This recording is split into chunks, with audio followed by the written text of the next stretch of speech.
Bonjour à tous.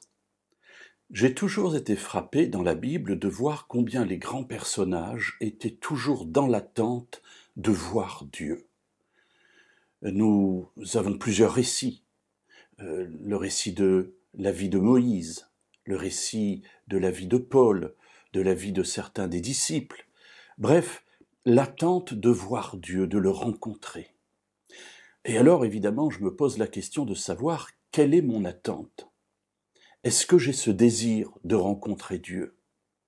Est-ce que je suis assez détaché de la vie de ce monde pour me dire que mon espérance est celle de la rencontre avec mon Dieu, avec celui qui m'a sauvé, avec le Messie, avec le Christ Jésus? Cette attente est un petit peu un tiraillement aussi, parce que, comme Jésus l'a dit, nous ne sommes pas du monde, mais nous sommes dans le monde. Et en disant que nous ne sommes pas du monde, force est de constater, en tout cas je parle pour moi, que parfois le monde m'attire. Il y a beaucoup de choses dans le monde que j'aime bien. J'aimerais faire beaucoup de voyages, découvrir la baie d'Along, découvrir la côte amalfitaine, découvrir l'Amérique centrale, l'Amérique du Sud, bref, il y a tellement de belles choses à voir dans le monde. Et puis, j'aime aussi rencontrer les gens. Non pas simplement de ma famille, mais aussi ceux qui m'entourent, parler avec eux, m'intéresser à leur vie. J'aime aussi que les gens s'intéressent à moi. Il y a encore beaucoup de choses à faire dans ce monde, même s'il se dégrade, même si par ailleurs, évidemment, ce que nous en voyons ne nous porte pas à la réjouissance. Mais voilà, tout cela est un espèce d'aimant qui m'attire aussi dans la joie de vivre dans ce monde. Alors, tiraillé entre l'attente et puis en fait le vécu que j'ai maintenant ou auquel j'aspire. On peut penser par exemple à des jeunes qui sont en train de se former pour un métier, qui ne sont pas encore mariés, qui n'ont pas encore créé de vie de famille, et puis qui aspirent à cela. Seigneur, reviens, mais pas trop vite. Seigneur, reviens, mais pas tout de suite.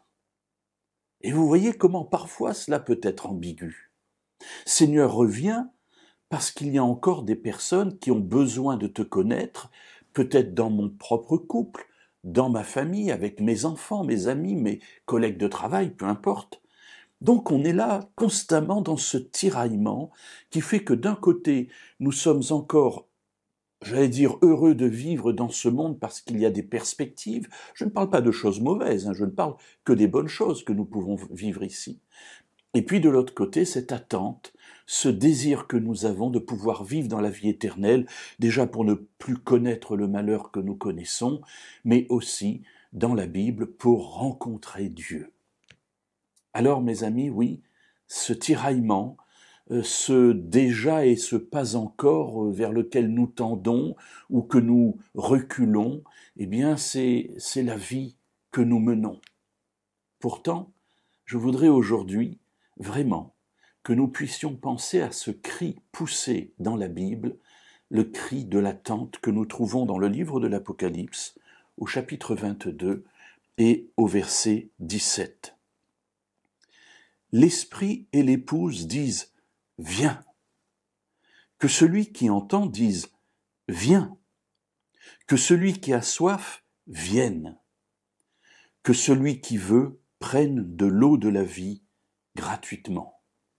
Voilà ce cri que nous trouvons quasiment dans les derniers versets du livre de l'Apocalypse, où l'épouse ici c'est l'Église, c'est la communauté des croyants, l'esprit et l'épouse, tous aspirent au retour de Jésus le Messie.